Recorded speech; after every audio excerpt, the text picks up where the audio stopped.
Hi, good evening, everybody. Welcome to Channel 6 Community Focus. I'm Kenny Fogle. Glad you could join us tonight. And we got Mackenzie Mattingly in here with us today. Kenny Mattingly, the acting chief of the Bardstown Police Department. And Mackenzie, first of all, thank you for showing up today. Appreciate you being here. Thanks for having me again. Now, we had you on. We had you on a couple months ago when you first stepped into this position. Well, how's it been? Is it much different being the job you were in before and then being the head honcho? It is. It's a lot different. I was hoping that I would be working a little bit less, but it seems that I'm working just as much. Whereas I at least used to be able to get out into the field and participate in stuff. It seems like I'm tied to the desk a lot more, and so sometimes taking my break is getting out riding the streets just to get out of the office a little bit. So it's different in that aspect. It's an adjustment for sure. Well, the Bardstown Police Department is a razor situation right now. I mean, it's been sort of you've taken a lot of heat for a lot of things over the last few months. Some of it none of your fault, none of the police department's fault. Some of it just falls back on the politicians and when you get into the political world. And how political is the police department itself? Is the police department a political entity, or what is your mission? I'd like to think not, but I don't think that'd be the reality of the situation.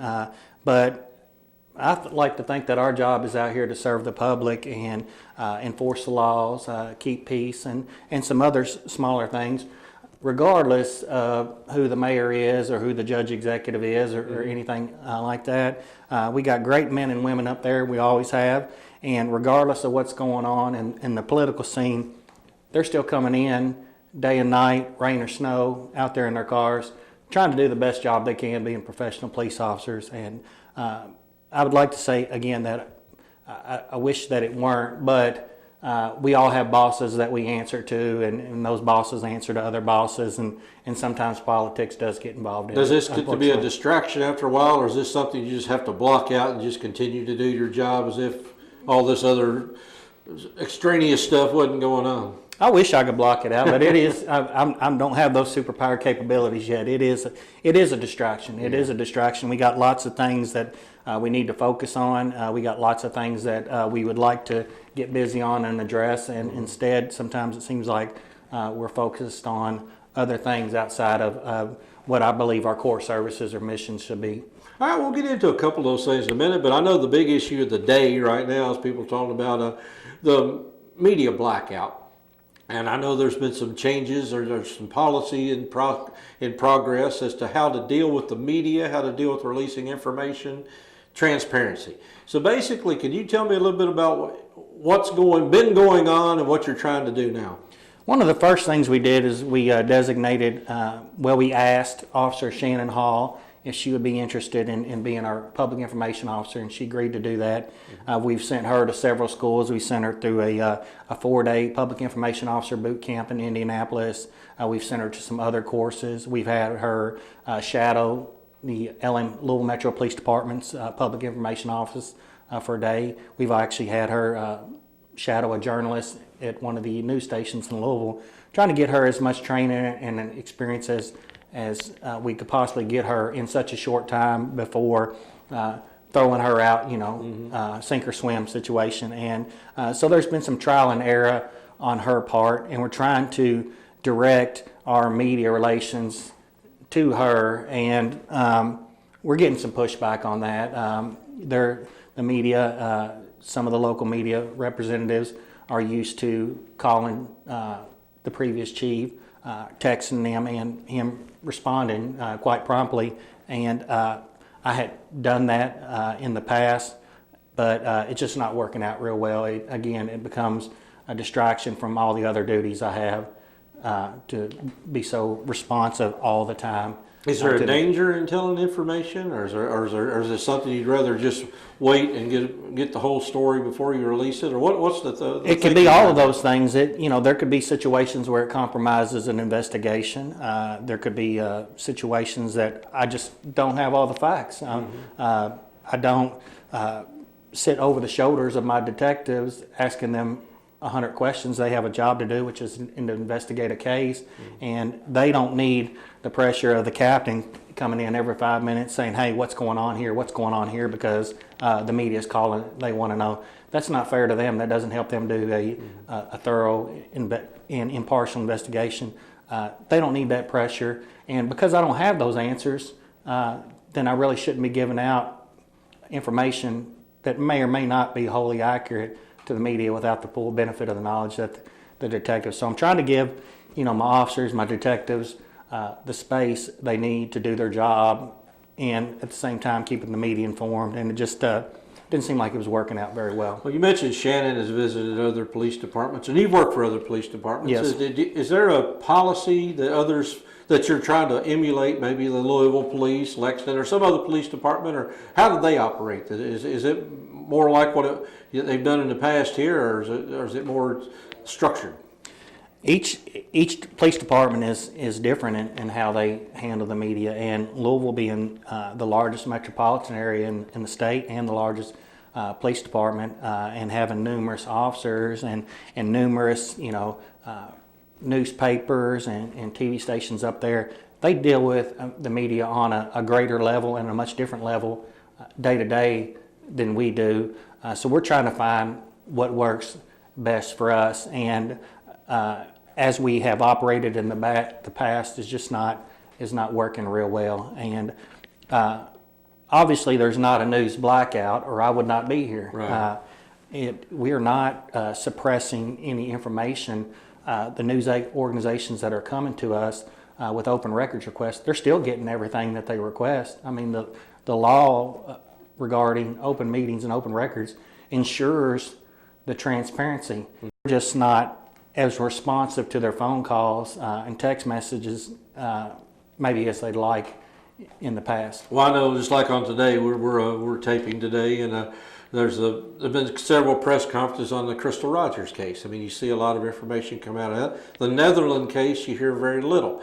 So, I mean, is there certain cases that, do you react to the media, or how do you decide what needs to be talked about on a daily basis? Do you wait and react when you think things need to go out, or do you react when the media is asking you questions? It seems like we're reacting to the media. We're getting a lot of pressure to get stuff out to the media, and again, that's pressuring the detectives and officers in a way that, quite simply, they're not used to hurrying their investigations along in order to get information out to the media. They're used to being able to take their time, do a good, thorough investigation, and then when they're complete, then release it to the media. So I don't know where the disconnect or the mix-up has gone on, but that's how it seems like it's been lately. Mm-hmm.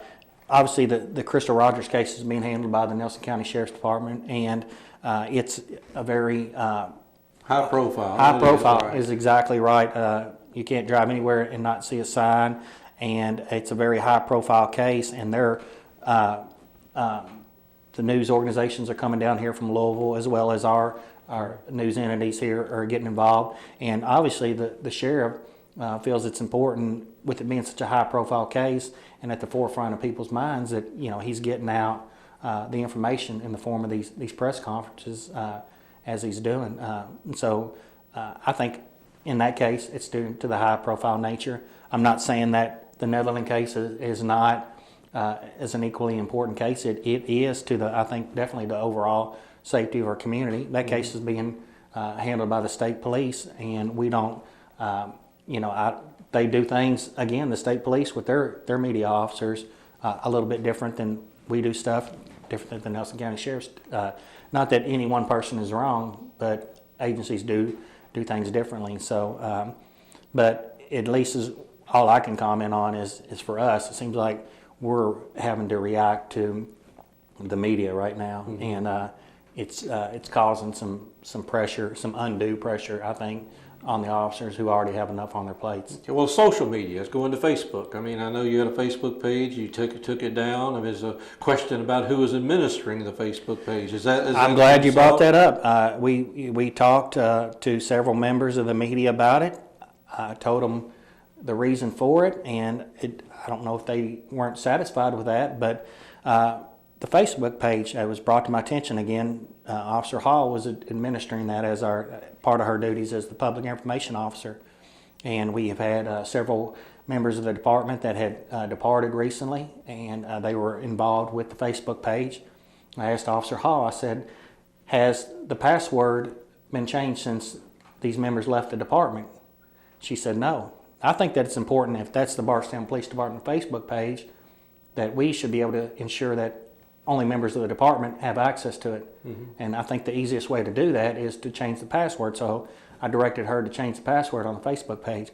And she told me that she could not. And I asked for an explanation, and she said, I've tried everything I can, it won't let me. And went so far as to call Facebook. She told me she was on the phone a long time. Apparently their customer service is not A1 stellar customer friendly service. So her suggestion to me was, let's just delete it and start anew. And I felt that was the best solution. That was ultimately my decision, and I made that decision to delete the Facebook page so that we could start a new page and ensure that only members of the department had access to it.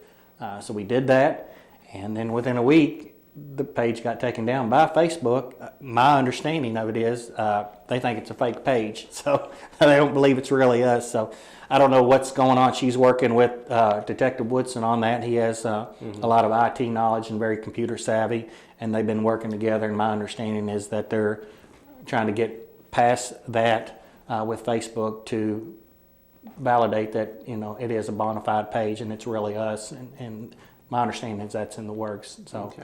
Well, getting away from that a little bit, I know there was an issue when we first talked a few months ago, and that was the changeover about personnel staffing and training. I mean, what is your opinion right now? What is the status of the Bardstown Police Department? Is it a well-trained officer right now? Are you full staffing? Where are you right now?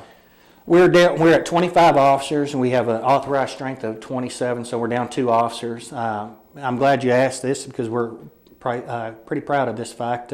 We're getting ready to have a hiring process for applicants that have no police experience, people that we're going to send to the academy. We sent out over 50 letters to people that applied, and what we're doing is we're having a testing process the first week of September, and it involves a physical fitness test, the same test that they would have to take in Richmond to be a police officer. And upon successful completion of that physical fitness test, then we're doing a written test, and we're going to compile the scores from that written test.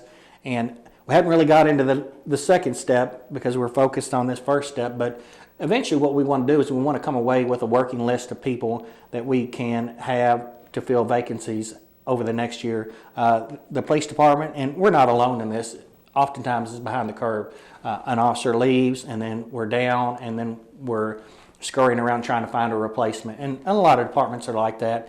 And I think that type of strategy, that recruitment strategy, is weak. And so what we want to do is we want to have a working list.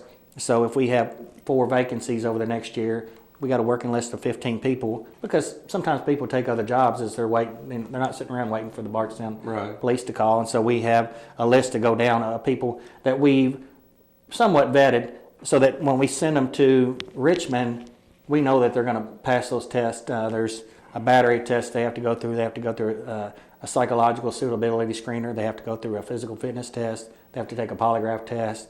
They have to take a drug test. And those tests aren't free. They charge us for them. Yeah. So we don't want to send people up there that are going to fail and unnecessarily waste tax dollars. So this is something we've never done here. We're really excited about it. I think it's going to be a good time. A lot of the officers have signed up to help out, to be involved and have interaction with who potentially might be their fellow coworker in a couple months. So that is for the 2 vacancies that we currently have. We have some officers that are going to reach their retirement dates in the next year. I don't know whether they're going to stay on or retire, but certainly it's prudent of us to go ahead and prepare and have people waiting in the wings. If they decide it's time for them to go, then we have replacements. So recruitment wise, we're getting there. We're pretty excited about it. As far as training, I'm a big person on training. Chief McCubbin believed in training. We had an aggressive training schedule, especially with our flex team officers, and we just expanded upon that. So I talked to an officer a few days ago about when we get into hot pursuit, I think you've had a driver's training of some sort. I think you said pretty intensive driver's training. We have. We've never had anything like that, and we're not unusual in that. I think Kentucky League of Cities would tell you probably 70% of the departments out there aren't doing driver's training. I've been policing a while, and I've only had driver's training twice. That's when I went to the academy at Richmond and when I was hired by the Jefferson County Police. To my knowledge, they've never done driver's training, never here in the Bardstown Police. We have a couple guys that are state certified driving instructors through Richmond. We sent some guys to the Kentucky League of Cities driving seminar, and I tasked these guys, specifically Officer Andrew Riley, I'm going to throw out kudos to him, designed a driving course. I gave him 30 days to design a driving course, which he did, and basically wanted the whole department trained in 60 days. And in 45 days, he had a course designed, and we had the entire department, including myself and all the other command staff, went through this driver's training, and it was really good. Andrew did a great job, and we're going to do it every year, and that's one of the easiest things we can do to not only improve our driving skills, because we're in the car a lot, but mitigate risks that the city will have. Unfortunately, accidents occur, and officers are involved in accidents, and that lowers our risk. It's been so successful that I thought it would be a great idea to send an officer to the Michigan State Police driving instructors course. Anybody involved with driving and law enforcement knows that's probably one of the more prestigious driving schools in the United States, and I thought it would be great for our driver's training program that we've now developed to send our instructor up to that school to get additional training. So we've got Officer Riley registered for that, and I'm pretty excited about it, and I think he is too, because it's a great opportunity and it's going to be great for our department. Well, in addition to being a law enforcement, I know you have to get into psychology and even social issues to some degree. I mean, I know we're not Ferguson, we're not some areas, and we've not had some of the problems they've had, but is there training on how to deal with situations, how to deal with people on our level here in the Bardstown area? How would you deal with situations like that? We got officers that have been trained in negotiations, such as Shannon Hall. We're looking at sending another officer to negotiations training, because that's not only a type of training that you can utilize in a tactical situation, but it could be something, maybe a physical domestic or something. That type of training will be utilized in many different areas. We got officers that have gone to training on how to deal with people who are mentally disturbed. So we're always looking for that type of training to help us in our interactions. I think one of our best tools is our mouth. If we can talk a person down, if we can talk our way out of a situation before we resort to any kind of physical force, then that's a much better option. We need those other tools and training as well, because sometimes, unfortunately, you can talk until the cows come home, and you're still going to end up having to take other action. Unfortunately, not everybody responds to talk, but we're always looking for training to how to connect with people. Again, Officer Hall to community outreach training, social media outreach training. There's some other training I'm looking for as far as communication skills and stuff like that. So I'm real big on training, not just for driving instructors, not just for our tactical team officers, but we're sending patrol officers to new types of training.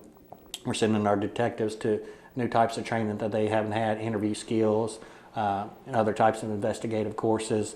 We're sending our supervisors, our new supervisors, we've sent 2 of them to supervisory training. So I think training, for those of us that like to train, it's great for morale. There are studies by the Department of Justice that show that a more highly trained police department is less likely to be involved in unreasonable uses of force. So we're hoping that by keeping guys motivated, keeping them highly trained, they're going to be more confident in themselves. They're going to be more competent in their skills. They're less likely to make a hasty decision, which might have consequences for our city. Okay. Well, we're going to get into crime and crime rates or anything like that today. We don't have a whole lot of time, but if there's anything you want to wrap up with that we need to know about, that you're more than welcome, like I said, any time to come in and let Absolutely. us know what's going on. I'm glad you give me that opportunity. One of the other items that we've been getting beat up on a lot is the body cameras. I'm sure you've seen. Right. And I won't get into all the he said, she says of the body cameras, but the bottom line on the body cameras is we were led to believe that the batteries lasted a certain amount of time, when actually they last about 4 hours. Our officers are working 12-hour shifts, so you can see there's going to be issues with the battery dying. When that battery dies on that camera, it defaults to a date of 1970. Actually, it said in earlier meetings I thought it was 1973, but it defaults to a time of 1970. So when that officer goes to upload that video, it is not time and date stamped according to the actual time and date that it was recorded. It's defaults to this certain time. So we have an officer, Tim Simpson is the only one that is trained to go in and obtain that video, and we've been beat up on that because we don't have extra officers. That video is treated as evidence. There's a docking station that's in the hallway, and the wires go into the evidence room where the computer stores the video footage, and it is a standalone tower. It's not connected to a network, and there's only 2 people in that department that have access to that evidence room. That's our former Chief Charles David Marksbury, who's our evidence technician, and Officer Simpson, because everything in there, including the video footage, is treated as evidence. Right. So if, Officer, let me throw out a name, Officer Logston, say, if he made a traffic stop and then he uploads his video, but the battery died beforehand and it uploads as 1970, and we get a request for that footage, Officer Simpson then has to go in there and he has to look at all these 1970s files, and there's a lot of them in some of these officers, and he has to look for cues, maybe whether it's day or night, maybe he recognizes the suspect, because again, there's no time and date reference on there. Some of these videos are hours and hours and hours long, and it was a problem in that is an issue with the camera. As well, the cameras have been used a lot. From buying your own personal electronics, unless it's a mil-spec item, it's not made to last. And these officers, again, are working 12-hour shifts. They're hitting those buttons a lot, and the cameras have started to wear out. Buttons started to break on them. We are issuing cameras, our backup cameras. I told Assistant Commonwealth Attorney Chip McKay over the phone probably a month before we suspended the body camera program. I said, Chip, we're going to get to a point pretty quick. I'm just giving you a heads up where we're going to run out of cameras, and not every officer is going to have a camera. And that's what we're looking at. So the cameras were breaking. They were out of warranty. And then we had this issue, and it was addressed by the courts.